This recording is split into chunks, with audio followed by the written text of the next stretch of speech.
तुलसी में घर का ऐसा जल भूलकर भी मत चढ़ाना, पूरा घर कंगाल हो जाएगा, घर में गरीबी आ जाएगी।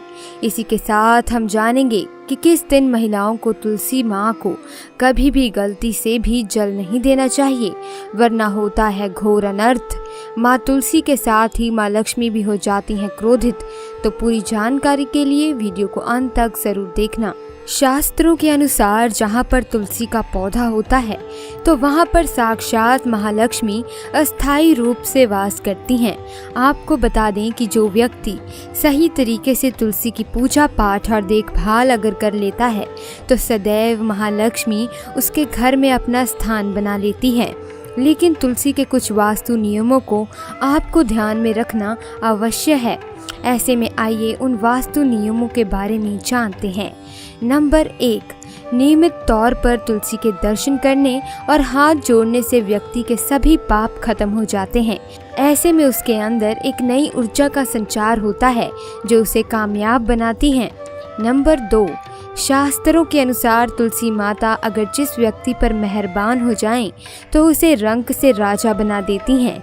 इसीलिए माता लक्ष्मी की सच्चे दिल से जो व्यक्ति पूजा पाठ करता है उसे उसका फल अवश्य मिलता है।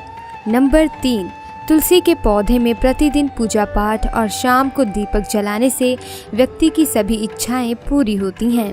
नंबर 4, यदि आपका कारोबार कम चलता है या पूरी तरह से ठप हो गया है तो ऐसे में आप परेशान ना हो।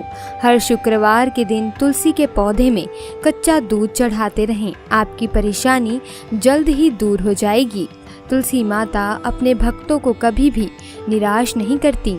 नंबर 5, जहाँ पर अस्थायी रूप से नियमित तौर पर तुलसी में दीपक जलता है तो भूल कर भी भूत प्रेत आत्मा उस घर में भटकती भी नहीं है, बल्कि जहाँ पर तुलसी का पौधा लगा होता है तो उस घर से नकारात्मक ऊर्जा कोसों दूर रहती है।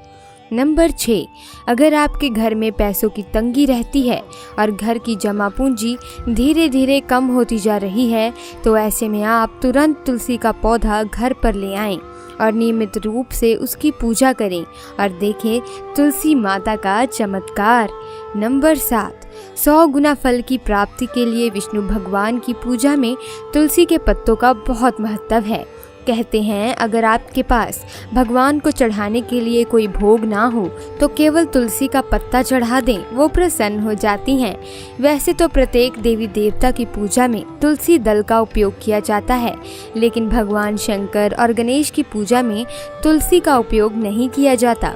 नंबर 8, अगर आपके बच्चे को किसी की बुरी नज़र लगी है तो उसे बचाने के लिए तुलसी के 7 पत्ते और 7 काली मिर्च के दाने मुट्ठी में लेकर बच्चे के सिर से पैर तक 7 बार उतार कर घर के पीछे की तरफ रख दें, सब ठीक हो जाता है। ये आपको क्लॉकवाइज डायरेक्शन में घुमाना है, यानी घड़ी की सुई की दिशा में उतारनी है।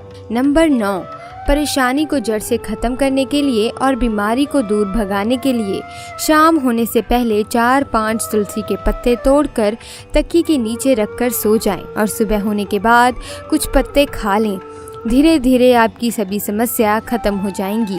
ऐसे में बचे हुए पत्ते फिर से तकिए के नीचे रखकर सो जाएं और सुबह खा लें। ये नियम अपनाएं और देखिए चमत्कार। नंबर 10, ज्योतिष शास्त्र के अनुसार कहा जाता है कि तुलसी की माला पहनने से बुध और गुरु ग्रह बलवान हो जाते हैं। ज्योतिष अनुसार कहा जाता है कि तुलसी की माला पहनने से सभी प्रकार के सुख मिलते हैं और कोई बुरी नज़र कभी नहीं लगती। तुलसी की माला पहनने से पहले इसे गंगा जल और धूप दिखाना चाहिए। तुलसी की माला पहनने से पहले मंदिर में जाकर श्री हरि की पूजा करनी चाहिए।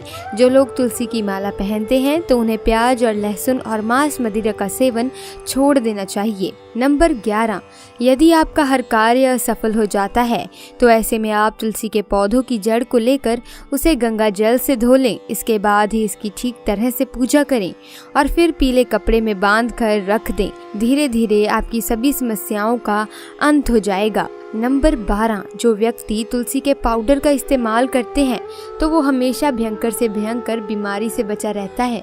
तुलसी का पाउडर कई अनेकों बीमारियों को जड़ से खत्म करता है। नंबर 13, जो व्यक्ति सच्चे दिल से तुलसी विवाह करवाता है तो सभी देवी देवताओं की कृपा उस पर बरसती है। तुलसी माता सदैव उसके साथ रहती हैं और उसके हर बिगड़े कार्य को पूरा कर देती हैं। नंबर 14, तुलसी को कौन सी दिशा में रखें, आइए जानते हैं। वास्तु शास्त्र के अनुसार तुलसी का पौधा लगाने के लिए उत्तर दिशा या उत्तर पूर्व दिशा या फिर पूर्व दिशा का चुनाव करना चाहिए, सबसे उत्तम है। नंबर 15, तुलसी का पौधा कभी भी घर पर लाएं तो बृहस्पतिवार के दिन ही लाएं और सुबह के समय ही लगाएं और ऐसे में गलती से भी तुलसी के नीचे ना ही शिवलिंग को रखें और ना ही गणेश की प्रतिमा को। इस बात का विशेष ध्यान रखें कि तुलसी पर कभी भी गंदा या अशुद्ध जल नहीं चढ़ाना चाहिए। हमेशा साफ शुद्ध जल का ही उपयोग करें। अगर जो पानी पीने के लायक ना हो तो ऐसे जल का उपयोग ना ही करें। जिस जल को आप पीने के लिए उपयोग कर सकते हैं ऐसे जल से ही तुलसी को पानी देना चाहिए। इसके अलावा कुछ और बातों पर भी ध्यान देने की ज़रूरत है। अगर आपने घर की तुलसी छत पर रखी है तो निश्चित रूप से आपके घर की उत्तर दिशा में चींटियां निकलनी शुरू हो जाएंगी। घर की उत्तर दिशा में कहीं ना कहीं दरारें पड़नी भी शुरू हो जाएंगी। जिन लोगों के घर पर तुलसी का पौधा नहीं होता वहाँ पर कबूतर अपना घोंसला बना लेते हैं। इसे बुरे केतु की निशानी माना जाता है। ध्यान देने वाली बात यह है कि दक्षिण पश्चिम में और दक्षिण में हमेशा श्यामा तुलसी रखी जाती है। श्याम तुलसी में पत्तियां बिल्कुल हरी और बड़ी होती हैं। इसे तुलसा जी भी कहते हैं। तुलसा जी को दक्षिण दिशा में रखने पर वास्तु दोष दूर होता है। दोस्तों, तुलसी को घर की छत पर रखा शुभ नहीं माना जाता। अगर आपके पास तुलसी जी को छत पर रखने के सिवाय कोई और जगह नहीं है तो एक विशेष उपाय करें। तुलसी को कभी भी अकेले न रखें, हमेशा उसे केले के पौधे के साथ रखें। दोनों पौधे बिल्कुल साथ में रखें और इसे मौली से बांध लें। इससे आपको वास्तु दोष की हानि नहीं होगी। सबसे ज़्यादा जो महिलाएं सवाल पूछना चाहती हैं वे ये है कि क्या मासिक धर्म के दौरान तुलसी की पूजा की जा सकती है? क्या महिलाएं तुलसी को मासिक धर्म के दौरान जल चढ़ा सकती हैं या नहीं? तो चलिए इसके बारे में भी जान लेते हैं। दोस्तों, मासिक धर्म के दौरान औरतें अपवित्र होती हैं और इसीलिए मासिक धर्म के दौरान कुछ काम ऐसे हैं जो नहीं करने चाहिए। जैसे अचार को हाथ नहीं लगाना चाहिए, वो खराब हो जाता है। मंदिर नहीं जाना चाहिए, चौराहे पर नहीं जाना चाहिए क्योंकि इससे बुरी नज़र लग सकती है।